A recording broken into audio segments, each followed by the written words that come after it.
Le choix était clair, rallier l'une des 300 formations politiques présentes sur la scène camerounaise ou créer son propre parti politique. Exclu du Social Democratic Front, l'honorable Jean-Michel Nitieux opte pour la réactivation de son parti créé en 1992, le Rassemblement pour la Patrie, devenu aujourd'hui le Front pour le changement du Cameroun.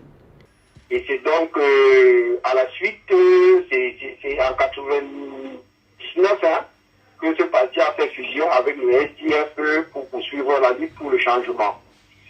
Et comme vous savez que récemment, il y a eu des exclusions au SDF avec l'honorable Jean-Michel Nitieux lui-même, les 34 autres cadres, on a décidé de reprendre nos libertés et de réactiver le parti.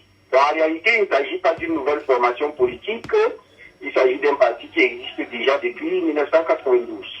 Maintenant, ce parti répond aux besoins du changement pour lequel de nombreux Camerounais aspirent. Pour autant, le FCC reste partisan d'un rapprochement de l'opposition.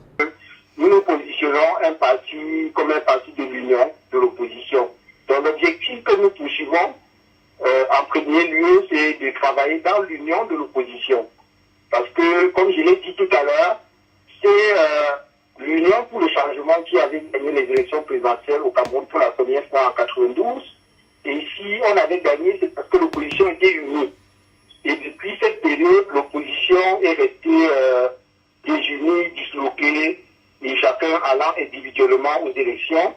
Et le résultat est que l'opposition s'est plutôt affaiblie entre-temps. Donc l'objectif du parti, c'est non seulement de poursuivre la lutte pour le changement, c'est-à-dire les revendications des libertés individuelles, la démocratie, la justice sociale, qui sont en réalité ce qu'on poursuit de manière générale. Mais l'objectif fondamental pour nous, c'est de travailler dans le cadre de l'union pour l'opposition pour gagner l'élection présidentielle au Cameroun. Quid du ministère de l'administration territoriale? Parce que comme vous le savez, il ne s'agit pas de la création d'un nouveau parti politique, mais il s'agit simplement de la modification des textes d'un parti qui existait déjà.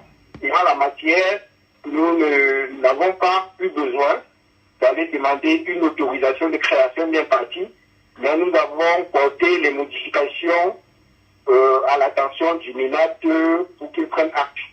Et je pense que ça a été fait. Ainsi s'achève la bataille pour le contrôle du SDF, avec notamment la victoire du clan aussi sur celle de Jean-Michel Nitieux.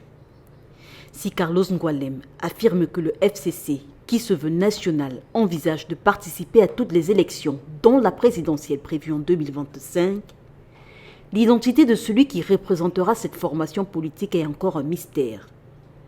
Le Congrès annoncé pour choisir les responsables, dévoiler le projet de société et le programme politique fera certainement toute la lumière.